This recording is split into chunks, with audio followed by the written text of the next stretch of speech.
Nous vivons aujourd'hui dans une société libre, démocratique, ouverte, mais ne l'oublions jamais, cette liberté n'est jamais acquise une fois pour toutes.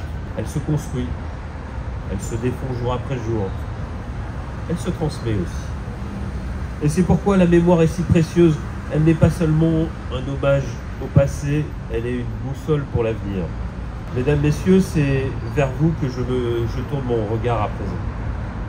Le souvenir de l'appel du 18 juin n'a de sens que s'il parle encore aux générations futures.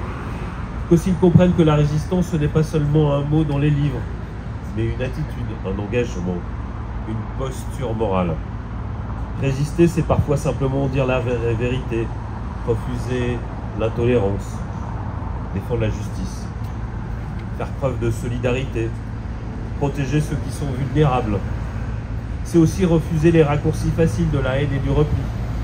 La République est vivante tant que ses citoyens en sont les gardiens. Et ce sont des dates comme celle-ci qui nous rappellent à cette responsabilité partagée, celle de la transmission.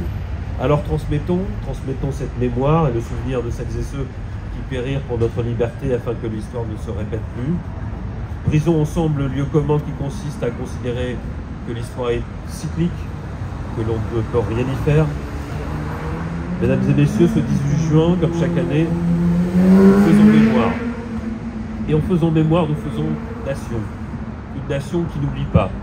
Une nation qui se souvient, qui sait d'où elle vient et qui, forte de son histoire, peut se tourner vers l'avenir avec prudence, mais surtout avec lucidité et avec confiance.